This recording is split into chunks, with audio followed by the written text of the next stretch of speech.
অন্ধভাবে আমি কোনো নীতিকে অনুসরণ করব না, অন্ধভাবে আমি আমলিক করি না, অন্ধভাবে বিএনপি করি না, অন্ধভাবে জাতীয় পার্টি করি না, অন্ধভাবে গণতন্ত্র মানি না, অন্ধভাবে আটরশি মানি না, অন্ধভাবে ওই দেওয়ানবাগি পীরকে মানি না, অন্ধভাবে চরমনাইকে আমি মানি না, আমি কোনো অন্ধভাবে কারো কোনো নীতি মানি না, আল্লাহর নীতি মানি। এইবার আসেন, আপনি প্রকৃত মুসলিম হয়ে যাবেন। আমি মুসলিম কালেমা পড়েছি, কিন্তু আমি গণতন্ত্রে বিশ্বাস করি। আমি মুসলিম কালেমা পড়েছি, কিন্তু আমি রাজতন্ত্রে বিশ্বাস করি। আমি মুসলিম কালেমা পড়েছি, আল্লাহকে বিশ্বাস করি, কিন্তু আমি কমিউনিজমে বিশ্বাস করি। এরকম ভাবে যত ইজম মিজম নিজম নীতিমালা যা কিছু আছে, প্রত্যেকটা নীতি, প্রত্যেকটা নীতিমালা, প্রত্যেকটা দল, প্রত্যেকটা মত কোনো না কোনো ভাবে পবিত্র কালিমা লা ইলাহা ইল্লাল্লাহর সাথে সংঘর্ষপূর্ণ। যে আমি আল্লাহকে বিশ্বাস করি, কিন্তু আমি মুজাদ্দিদিয়া তরিকা মানি। আমি আল্লাহকে বিশ্বাস করি, আমি চিস্তিয়া মানি। আল্লাহর প্রতি ঈমান আছে, কিন্তু আমি আটরশির আদলে মানি। আল্লাহর প্রতি ঈমান আছে, কিন্তু আমি দেওয়ানবাগী। আল্লাহর প্রতি আমি বিশ্বাস করি, কিন্তু আমি জাতীয়তাবাদে অনেক কিছু মেনে নেই। আল্লাহর প্রতি আমি বিশ্বাস করি, ধর্ম নিরপেক্ষবাদও আমি মানি। কোনো না কোনো ক্ষেত্রে পৃথিবীর এরকম যত নীতি আছে, কোনো না কোনো ক্ষেত্রে দেখবেন এরা মিথ্যা মাবুদের জায়গা দখল করে আছে। বলেন তো, কারো বিরুদ্ধে বলেছি? কারো বিরুদ্ধে কিন্তু আমি বলি নাই। আল্লাহর কথা, আল্লাহর কথা, আল্লাহ রাসূলের কথা এইভাবে মানুষের মধ্যে বলতে হবে, মানুষের সামনে স্পষ্ট করে দিতে হবে। পবিত্র কালিমা লা ইলাহা ইল্লাল্লাহ, তাওহীদের একমাত্র বাণী, এটাকে যে সত্যিকারের ভাবে ধারণ করবে, সমস্ত মিথ্যা মাবুদ বর্জন করে ধারণ করবে, তাহলে সে এমন মজবুত হাতল ধারণ করলো যে সেটা কখনোই ভাঙবে না। আল্লাহ রাব্বুল আলামিন বলতেছেন, লা ইকরাহা ফিদ্দিন, দ্বীনের ব্যাপারে কোনো জোর জবরদস্তি নাই। মুশরিক ও কাফিরদের সাথে বিদ্বেষ পোষণ করতে হবে। প্রত্যেক নবী রাসূলের মূল নীতি ছিল এটা। প্রকৃত মুসলিম হতে হলে তাকে কিছু শর্ত মেনে মুসলিম হতে হবে। শর্তের বাহিরে গেলে, শর্ত ভঙ্গ করলে সে মুসলিম থাকতে পারবে না।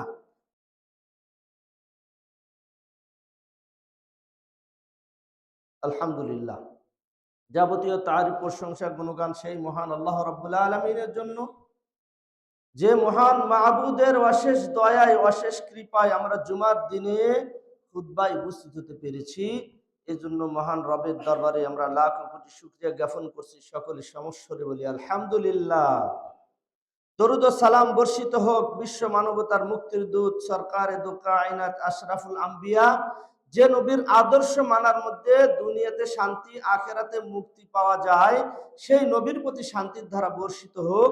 সকলে বলি সাল্লাল্লাহু আলাইহি ওয়াসাল্লাম।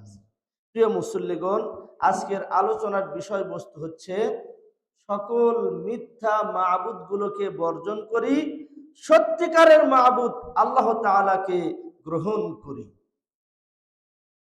খুব মনোযোগ সহকারে, অল্প সময়ের খুতবা, একটু মনোযোগ সহকারে শুনবো ইনশাআল্লাহ। আলোচনার বিষয়, সকল মিথ্যা মাবুদ গুলোকে বর্জন করি আর সত্যিকারের মাবুদ আল্লাহ তাআলাকে গ্রহণ করি।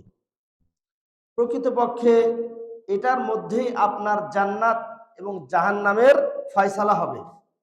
এই কথাটা চূড়ান্ত হওয়ার মধ্যে আপনি জান্নাতে যাবেন না জাহান্নামে যাবেন, এটার ফয়সালা হবে। এটা যদি চূড়ান্ত না হয়, তাহলে অন্য কোনো ইবাদত দিয়ে জান্নাত জাহান্নামের ফয়সালা হবে না। এজন্য সত্যিকারের মাবুদ আল্লাহ তাআলাকে গ্রহণ করতে হবে, সকল প্রকার মিথ্যা মাবুদ বর্জন করতে হবে। খুব মনোযোগ সহকারে আলোচনা শুনবো। আন উমারা ক্বালা ক্বালা রাসূলুল্লাহ সাল্লাল্লাহু আলাইহি ওয়াসাল্লাম, উমর রাদিয়াল্লাহু তাআলা আনহু বলেন যে রাসূল সাল্লাল্লাহু আলাইহি সাল্লাম বলেছেন, ইয়া ইবনাল খাত্তাব, হে খাত্তাবের পুত্র, ইযহাব ফানাদি, তুমি যাও এবং ঘোষণা করে দাও, ফিন্নাসি, মানুষদের মাঝে, ইন্নাহু লা ইয়াদখুলুল জান্নাতা ইল্লাল মুমিনুন, এই কথা ঘোষণা করে দাও যে কেউ জান্নাতে প্রবেশ করতে পারবে না, ইল্লাল মুমিনুন, শুধুমাত্র মুমিন জান্নাতে প্রবেশ করতে পারবে। তার মানে মুমিন ব্যতীত, ঈমানওয়ালা ব্যতীত কেউ জান্নাতে প্রবেশ করতে পারবে না, এই ঘোষণা তুমি দিয়ে দাও। আল্লাহ রাসূল সাল্লাল্লাহু আলাইহি ওয়াসাল্লাম আদেশ করলেন। ক্বালা, উমর ইবনে খাত্তাব রাদিয়াল্লাহু তাআলা আনহু বলেন, ফা খরাজতু, নবীজির এই আদেশ মেনে আমি বের হলাম। ফানা দাইতু, এবং লোকদের মাঝে আমি ঘোষণা করলাম, আলা ইন্নাহুম লা ইয়াদখুলুল জান্নাত, আলা, ওহে শুনে রাখো, ওহে লোক সকল সাবধান হও, ইন্নাহু লা ইয়াদখুলুল জান্নাতা ইল্লাল মুমিনুন, জেনে রাখো ঈমানদার ব্যতীত কেউ জান্নাতে প্রবেশ করতে পারবে না। জান্নাতে প্রবেশ হতে হলে তাকে ঈমানদার হতে হবে, তাকে মুমিন হতে হবে। সম্মানিত উপস্থিতি, পৃথিবীতে আমরা যারা আছি, বিশেষ করে মুসলিম, আমরা সবাই ঈমানের দাবিদার। আমরা এই দাবি করে থাকি যে আমরা সবাই মুমিন, কিন্তু আসলে যাচাই করে নিব যে মিথ্যা মাবুদ বর্জন করে সত্যিকারের মাবুদ গ্রহণ করে আমরা মুমিন হয়েছে কিনা, নাকি সত্য মাবুদের পাশাপাশি কিছু কিছু ক্ষেত্রে মিথ্যা মাবুদের অনুসরণ করে চলি। তাহলে কিন্তু আপনার আমার ঈমান কখনোই পরিপূর্ণতা লাভ করবে না। এই জন্য আমার ঈমান আপনার ঈমান ঠিক আছে কিনা মাপকাঠি হচ্ছে কোরআন ও হাদিস। কোরআন এবং হাদিস দিয়ে মেপে নিতে হবে যে আমি সত্যিকারের মাবুদ হিসেবে আল্লাহকে মানি।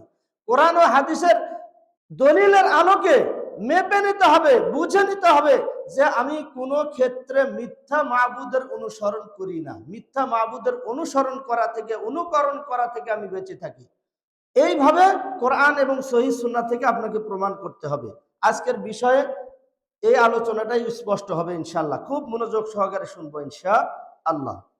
আসি, আন উবাদাতা ইবনে সামিতিন ক্বালা ক্বালা রাসূলুল্লাহ সাল্লাল্লাহু আলাইহি ওয়াসাল্লাম, উবাদা ইবনে সামিত রাদিয়াল্লাহু তাআলা আনহু বলেন, রাসূল করিম সাল্লাল্লাহু আলাইহি ওয়াসাল্লাম বলেছেন, মান ক্বালা আশহাদু আল্লা ইলাহা ইল্লাল্লাহ ওয়াহদাহু লা শারীকা লাহু ওয়া আন্না মুহাম্মাদান আবদুহু ওয়া রাসূলুহু।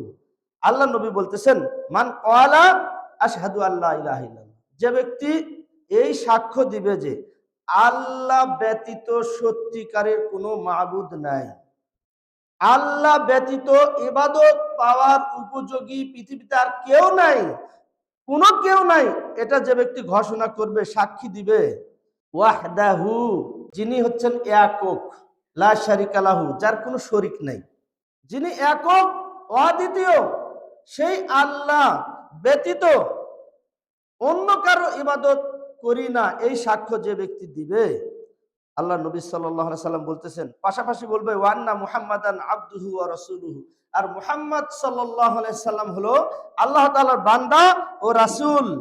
ওয়া আন্না ঈসা আব্দুল্লাহ, আর ঈসা আলাইহি ওয়াসাল্লাম উনি হচ্ছেন আব্দুল্লাহ, আল্লাহর দাস, আল্লাহর গোলাম, আল্লাহর বান্দা।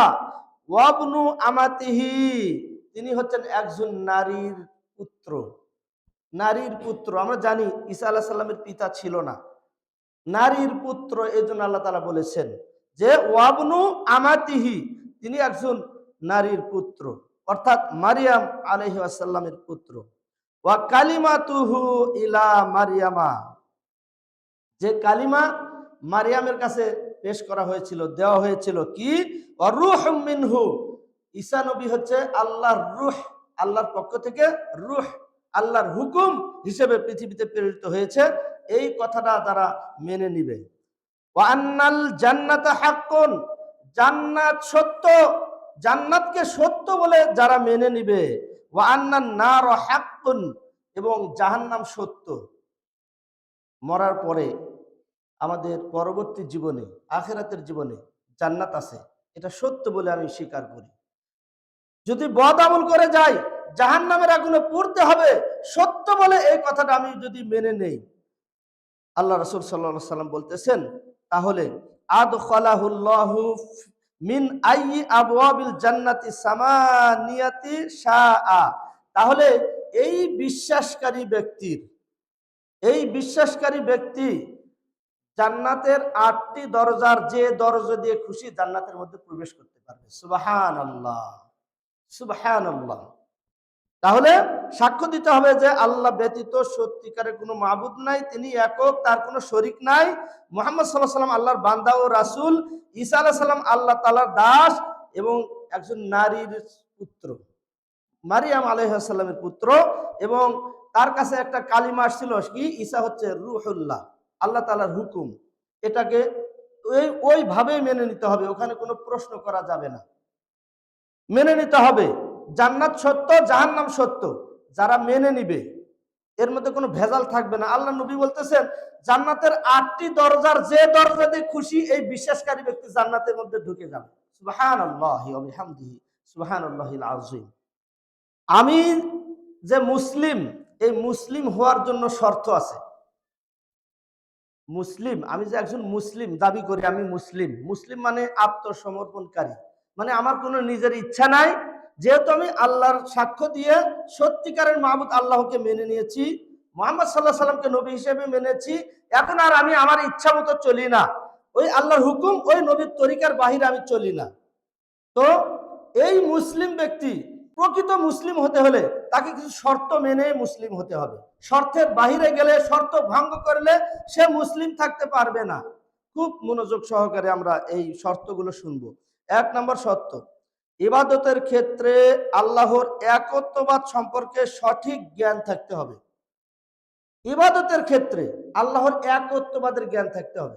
খালি আমি ইবাদত করেই যাচ্ছি, একত্ববাদের যে সঠিক ধারণা, জ্ঞান, সেটা আমার মধ্যে নাই, তাহলে মুসলিম হওয়ার 1 নম্বর শর্ত আমি ভঙ্গ করেছি। দাবি করলেও আমি মুসলিম না। কারণ কি, ইবাদতের ক্ষেত্রে আল্লাহর একত্ববাদের জ্ঞান আমার মধ্যে নাই, এই জ্ঞানটা থাকতে হবে, তাহলে সে মুসলিম। 1 নম্বর শর্ত। 2 নম্বর শর্ত হচ্ছে রাসূল সাল্লাল্লাহু আলাইহি সাল্লাম যে দাওয়াত নিয়ে পৃথিবীতে আগমন করেছিলেন, যে দাওয়াত নিয়ে তিনি এসেছেন, সেই দাওয়াতের বাণীকে সত্য হিসেবে মেনে নিতে হবে। কোন রকম সন্দেহ সংশয় সেখানে করা যাবে না। যদি সন্দেহ সংশয় আসে তাহলে আমি মুসলিম হওয়ার শর্ত থেকে আমি দূরে সরে গেছি, তখন আমি মুসলিম না। যদিও আমি দাবি করি আমি মুসলিম, কি বলেন আমি মুসলিম না, আমি হজ করে আসছি, আমি দান সদকা করি, যাকাত দেই, মুসলিম না মানে? কিন্তু নবীজি যে দাওয়াত নিয়ে, যে বাণী নিয়ে পৃথিবীতে আগমন করেছিলেন, সেখানে আপনার কোনো সন্দেহ সংশয় আছে, তাহলে আপনি মুসলিম হওয়ার শর্ত থেকে বের হয়ে গেছে। এরপরে আসি 3 নাম্বার, মুশরিক ও কাফিরদের সাথে বিদ্বেষ পোষণ করতে হবে। প্রত্যেক নবী রাসূলের মূল নীতি ছিল এটা। যারা মুশরিক, যারা কাফের, তাদের সাথে বিদ্বেষ পোষণ করতে হবে, তাদের সাথে কোনো রকমের বন্ধুত্ব চলবে না, তাদের সাথে কোনো রকম ভালোবাসা, কোনো রকম মহাব্বত চলবে না। কেউ যদি মুসলিম দাবিদার কিন্তু মুশরিকদের সাথে সম্পর্ক রাখছে, মুসলিম দাবি করছে কিন্তু কাফেরদের সাথে তার খুব ভালো সম্পর্ক, তাদের সাথে ওঠা বসা করে, তাদের সবকিছু তার কাছে ভালো লাগে, মুসলিম হওয়ার 3 নম্বর শর্ত থেকে এই ব্যক্তি বের হয়ে গেছে, তাহলে এই ব্যক্তি আর মুসলিম থাকতে পারবে না। সম্মানিত উপস্থিতি, দলিল হিসেবে আমরা আয়াতের বাণী শুনবো ইনশাআল্লাহ। সূরা মুমতাহিনা 4 নম্বর আয়াত, খুব মনোযোগ সহকারে শুনবো। সূরা মুমতাহিনা 4 নম্বর আয়াত, মহান আল্লাহ রাব্বুল আলামিন বলতেছেন, কদ কানাত লাকুম উসওয়াতুন হাসানা ফি ইব্রাহিমা ওয়াল্লাযিনা মাআহু। ইব্রাহিম আলাইহিস সালাম এবং তার যে সাথী সঙ্গীরা যারা ছিল, যারা ইব্রাহিম আলাইহিস সালামের দাওয়াত গ্রহণ করে ইব্রাহিম আলাইহিস সালামের নবুয়ত স্বীকার করে নিয়েছিল, তারা হচ্ছে ইব্রাহিম আলাইহিস সালামের সাথী সঙ্গী। ইব্রাহিম আলাইহিস সালাম এবং ইব্রাহিম আলাইহিস সালামের সাথী সঙ্গীদের মধ্যে তোমাদের জন্য উত্তম আদর্শ আছে। আল্লাহ তাআলা বলতেছেন যে ইব্রাহিম নবী এবং তার সাথী সঙ্গীদের মধ্যে তোমাদের জন্য আছে উত্তম আদর্শ। সেই উত্তম আদর্শ কি? ইজ ক্বালু লিকাওমিহিম, ইব্রাহিম আলাইহিস সালাম এবং তার সাথীরা তার কওমদেরকে এই কথা বলেছিল যে ইন্না বুরাউ মিনকুম ওয়া ইন্না তা'বুদুনা মিন দুনিল্লাহ, তোমাদের সাথে আমাদের কোনো সম্পর্ক নাই এবং তোমরা আল্লাহ ব্যতীত যাদের ইবাদত করো তাদের সাথেও আমাদের কোনো সম্পর্ক নেই। তোমাদের সাথে এবং আল্লাহকে বাদ দিয়ে তোমরা যাদের ইবাদত করো তাদের সাথে আমাদের কোনো সম্পর্ক নাই। ইব্রাহিম আলাইহিস সালামের এটা ছিল আদর্শ।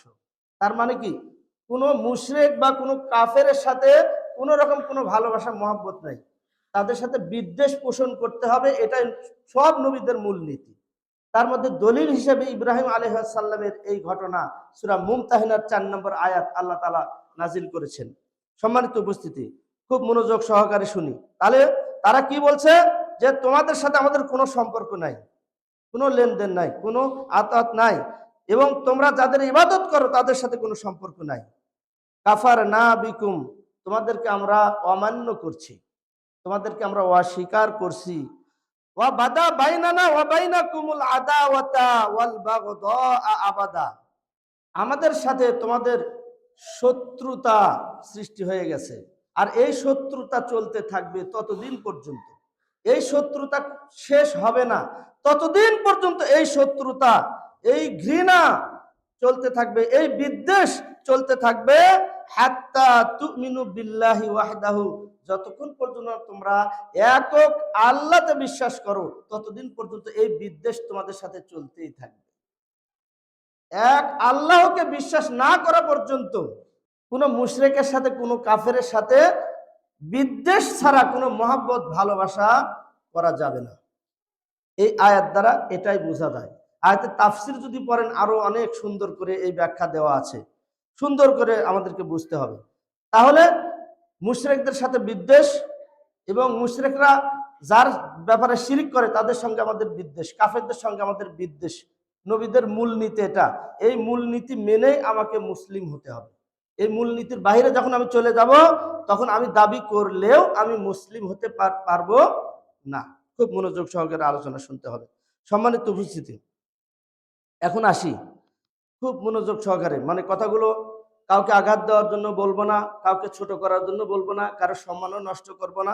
আমরা সবাই মুসলিম ভাই ভাই, আর মুসলিম যদি নাও হই, আমরা কিন্তু আদম হাওয়ার সন্তান, আদম হাওয়া থেকে আমরা এসেছি, একই বাবা মার সন্তান আমরা। কাজে কারো প্রতি যে ব্যক্তিগত কোনো আক্রোশ, হিংসা, বিদ্বেষ থাকবে এই আশা আমরা করব না। যেহেতু আমরা মুসলিম, আল্লাহকে মানি, কারো প্রতি ব্যক্তিগত কোনো হিংসা বিদ্বেষ নাই, কিন্তু আল্লাহর পক্ষ থেকে যেটা স্পষ্ট মুসলিম হওয়ার জন্য সেই ব্যাপারে ছাড় নাই। সম্মানিত উপস্থিতি, এখন আমি আসি যে আমি আল্লাহকে বিশ্বাস করি, কিন্তু আমি মুজাদ্দিদিয়া তরিকা মানি।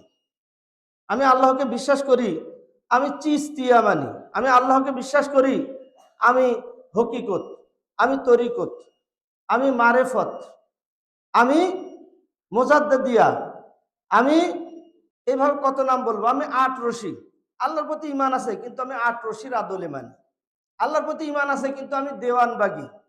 আল্লাহর প্রতি আমি বিশ্বাস করি কিন্তু আমি জাতীয়তাবাদে অনেক কিছু মেনে নেই। আল্লাহর প্রতি আমি বিশ্বাস করি, ধর্ম নিরপেক্ষবাদও আমি মানি।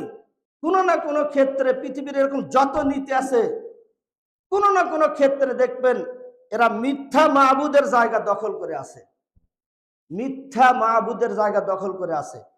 কোন কোন নীতির মধ্যে 10টা আল্লাহর বিধানের সাথে সংঘর্ষিক, 20টা সংঘর্ষপূর্ণ তাদের বিধান আছে।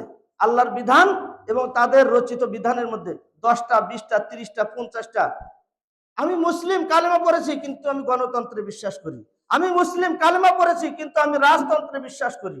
আমি মুসলিম, কালেমা পড়েছি, আল্লাহকে বিশ্বাস করি, কিন্তু আমি কমিউনিজমে বিশ্বাস করি। এরকম ভাবে যত ইজম, মিজম, নিজম, নীতিমালা যা কিছু আছে, প্রত্যেকটা নীতি, প্রত্যেকটা নীতিমালা, প্রত্যেকটা দল, প্রত্যেকটা মত কোনো না কোনো ভাবে পবিত্র কালিমা লা ইলাহা ইল্লাল্লাহর সাথে সংঘর্ষপূর্ণ। আর এই সংঘর্ষের কারণে প্রত্যেকটা নীতি কোনো না কোনো ভাবে মিথ্যা মাহবুদের জায়গা দখল করে আছে, মিথ্যা মাহবুদের জায়গা দখল করে আছে। এখন প্রত্যেকটা মিথ্যা মাহবুদকে অস্বীকার করে সত্যিকারের মাহবুদ আল্লাহকে যদি কেউ মেনে না নেয়, সে কোনোদিন কোনোভাবে প্রকৃতপক্ষে ইমানদার হতে পারবে না, মুসলিমও হতে পারবে না। তাহলে জান্নাতে যাওয়া আমরা খুব সহজ মনে করেছিলাম, কিন্তু এখন দেখতেছি আমরা যার সাথে জড়িত আছি পৃথিবীতে এবার একটু কঠিন হয়ে গেল।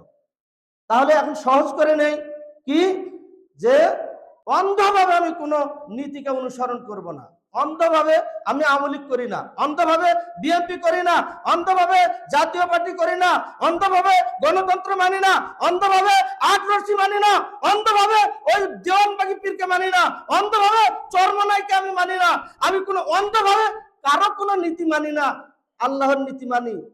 এইবার আসেন, আপনি প্রকৃত মুসলিম হয়ে যাবেন। আর এই ঘোষণা যদি সত্যিকারের ঘোষণা আপনার অন্তর থেকে হয়ে থাকে, আল্লাহর নবী বলেছেন যে 8টি দরজা খোলা থাকবে জান্নাতের, যে দরজা দিয়ে খুশি সেই দরজা দিয়ে জান্নাতে।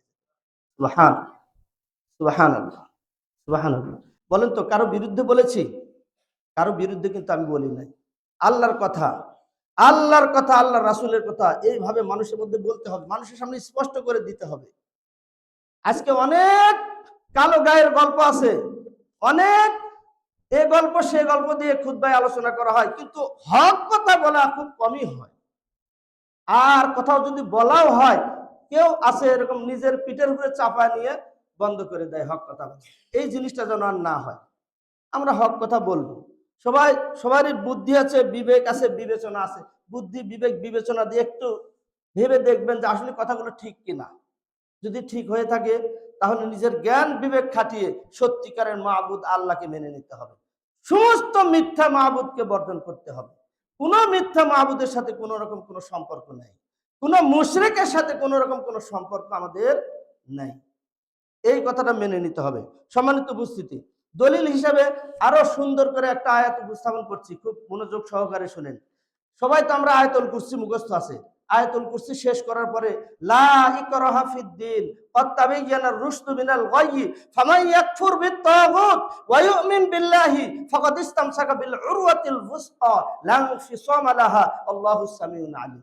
এই আয়াতটা, এই আয়াতের মধ্যে একটা শব্দ ব্যবহার হয়েছে তাগুত। এই তাগুত শব্দের ব্যাখ্যাটা একটু তাফসিরে পড়ে দেখবেন। এই তাগুত শব্দের অর্থ যদি আপনি ভালো করে পড়েন, দেখবেন এই যত নীতিমালার কথা আলোচনা করলাম, এই প্রত্যেক সবগুলো নীতি এক জায়গায় করলে যে ভাষায় প্রকাশ করা যায় সেই ভাষার নাম হচ্ছে তাগুত। আল্লাহ রাব্বুল আলামিন বলতেছেন লা ইকরাহা ফিদ্দিন, দ্বীনের ব্যাপারে কোনো জোর জবরদস্তি নাই। কাউকে জোর করে দ্বীন মানতে হবে এটা নাই। ইচ্ছা করে বিবেক বিবেচনা খাটায়া যদি কেউ সত্যি দ্বীন মেনে নিতে চায় সে মেনে নিবে, না মেনে নিলে সে যেখানে আছে সেখানে থাকুক, তার সাথে কোনো জোর জবরদস্তি নাই। এটা আল্লাহর ঘোষণা। ক্বাদ তাবায়্যানার রুশদু মিনাল গায়য়ি। আল্লাহ তাআলা বলতেছেন যে গোমরাহি থেকে হেদায়েত আলাদা হয়ে গেছে। গোমরাহি আর হেদায়েত এই দুটো পৃথক হয়ে গেছে স্পষ্ট। কোরআন এবং হাদিস, কোরআনের একটা নাম হচ্ছে ফুরকান, হক বাতিলের পার্থক্যকারী। হক আর বাতিল কোরআন আসার পরে পার্থক্য হয়ে গেছে। এটা গোমরা পথ, এটা সঠিক পথ, এর পার্থক্য হয়ে গেছে। বলতেছে গোমরাহি থেকে হেদায়েত আলাদা হয়ে গেছে। ফামাই ইয়াকফুর বিত-তাগুত, এখন যে ব্যক্তি সমস্ত মিথ্যা মাহবুদ গুলোকে অর্থাৎ তাগুত বর্জন করবে, তাগুত অস্বীকার করবে, ওয়া ইউমিন বিল্লাহ, সব মিথ্যা মাহবুদ তাগুত অস্বীকার করে আল্লাহর প্রতি একনিষ্ঠ ঈমান আনবে, আল্লাহর প্রতি একনিষ্ঠ বিশ্বাস স্থাপন করবে। আল্লাহ তাআলা বলতেছেন ফাকাদ ইসতামসাকা বিল উরওয়াতিল ওয়ুসকা লা ইনফিসামা লাহা, সে এমন একটা মজবুত সুদৃঢ় হাতল ধারণ করলো যে হাতল ভাঙবার নয়, যে হাতল ছিন্ন হবার নয়। মানে এমন একটা হাতল, মজবুত হাতল সে ধরলো যে এটা যদি এভাবে ধরে রাখে, এটা যদি এইভাবে সে ধরে রাখে তাহলে এরকম থাকতে থাকতে সে জান্নাতে চলে যাবে। আলহামদুলিল্লাহ, সে জান্নাতে যেতে পারবে।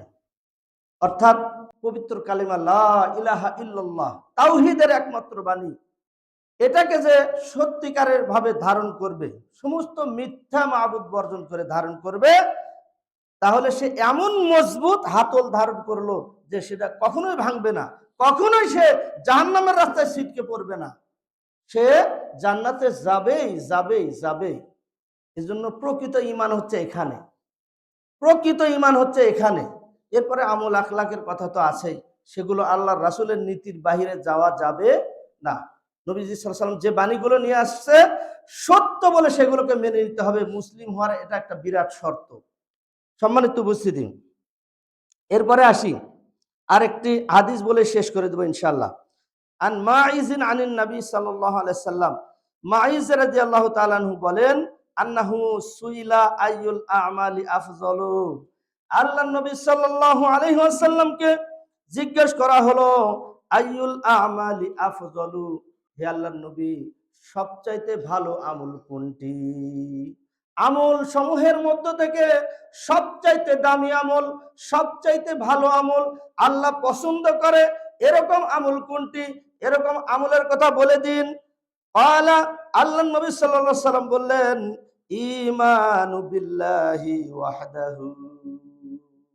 সবচাইতে ভালো আমলগুলো যেগুলো আছে তার মধ্যে এক নাম্বার হচ্ছে ঈমান আনতে হবে একক আল্লাহর প্রতি। অর্থাৎ সমস্ত মিথ্যা মাবুদ বর্জন করে একক আল্লাহর প্রতি ঈমান আনা, এটা হচ্ছে আমল সমূহের মধ্যে থেকে সবচাইতে দামি আমল। এরপরে আল্লাহ নবী বলতেছেন সুম্মাল জিহাদু, এরপরে হচ্ছে আল্লাহর রাস্তায় জিহাদ করা। আমল সমূহের মধ্য থেকে সবচাইতে দামি আমল হচ্ছে এটা। অর্থাৎ আল্লাহর জমিনে আল্লাহর দ্বীন প্রতিষ্ঠা করার জন্য সর্বাত্মক চেষ্টা করা, সর্বাত্মক প্রচেষ্টা করা, এটা হচ্ছে জিহাদ। এই জিহাদ হচ্ছে সবচাইতে ভালো আমল, আমলে আফজল, সবচাইতে দামি আমল। এরপরে আল্লাহ নবী বলতেছেন সুম্মা হাজ্জাতু বাররাতুন, কবুল হজ, এটা হচ্ছে আমল সমূহের মধ্য থেকে উত্তম আমল। হজ করতে হবে এমন ভাবে যে হজ কবুল হয়, দুঃখজনক হলেও সত্য। মিথ্যা মাবুদ আছে, সত্য মাবুদ আছে, মিশ্রণে আমি ইমানদার। এরপরে বৈধ অবৈধ টাকার তোয়াক্কা না করে আমি সেই টাকা দিয়ে হজ করে এসেছি, হজ কবুল হয়েছে কিনা জানি না। আল্লাহ নবী বলতেছেন আমল সমূহের মধ্যে থেকে সবচাইতে দামি আমল এটাও, কবুল হজ। হজটা যেন কবুল হয়, এজন্য খালি হজ করতে যাব, টাকা আছে বলে হজ করতে যাব এমনটা না। ঈমান খাঁটি করতে হবে, বৈধ টাকা থাকতে হবে, হালাল উপার্জনের টাকা দিয়ে আমি হজ করে আসবো, হজটা যেন কবুল হয়। যদি কবুল হয় আল্লাহর নবীর ঘোষণা অনুযায়ী আমল সমূহের মধ্যে থেকে এটা হচ্ছে গুরুত্বপূর্ণ আমল, দামি আমল। এরপর দেখেন আল্লাহ নবী একটা গুরুত্বপূর্ণ কথা বলেছেন যে তাফজুলু সাইরাল আমালি কামা বাইনা মাতলাইশ শামসি ইলা মাগরিবিহা। আল্লাহ নবী সাল্লাল্লাহু আলাইহি সাল্লাম বলতেছেন এই তিনটা আফজল আমলের ফজিলত এত বেশি, অন্যান্য আমল আর এই তিনটা আমলের ফজিলতের মধ্যে পার্থক্য হলো পূর্ব এবং পশ্চিমের সমান। সুবহানাল্লাহ। পূর্ব এবং পশ্চিম যেরকম দূরত্ব, এই তিনটা আফজাল আমল এবং অন্যান্য আমলের মধ্যে এরকম দূরত্ব। সুবহানাল্লাহ। তাহলে আফজল আমল যেন আমার হয়, ইমানটা যেন খাঁটি হয়, আর ইমানের পথে মানুষ চলুক, আল্লাহর জমিনে আল্লাহর বান্দারা ইমানওয়ালা হোক, এই জন্য সর্বাত্মক চেষ্টা করা হচ্ছে জিহাদ। সেই আমলটাও আমরা করবো, এটা উত্তম আমল। আর হচ্ছে কবুল হজ করে, এই উত্তম আমল করে আমরা যেন ইমান খাঁটি করে যেন আমরা জান্নাতের অধিবাসী হতে পারি। আল্লাহ তাআলা আমাদের সকলকে তৌফিক দান করুন, আল্লাহুম্মা আমিন। পরিশেষে বলবো সকল মিথ্যা মাবুদ বাতিল করি, সত্যিকারের মাবুদ এক আল্লাহ, সে আল্লাহর প্রতি আমরা ঈমান আনয়ন করি, সে আল্লাহ তাআলাকে আমরা গ্রহণ করি, তার নীতির বাহিরে কোনো নীতিকে আমরা মানি না। যেহেতু আমরা মুসলিম, আল্লাহ তাআলা এই নীতিতে আমাদেরকে দলবদ্ধ হওয়ার, একতাবদ্ধ হওয়ার তৌফিক দান করুন, বলি আল্লাহুম্মা আমিন। ওয়া আখিরু দাওয়ানা আনিল হামদুলিল্লাহি রাব্বিল আলামিন। আসসালামু আলাইকুম ওয়া রাহমাতুল্লাহি ওয়া বারাকাতুহু।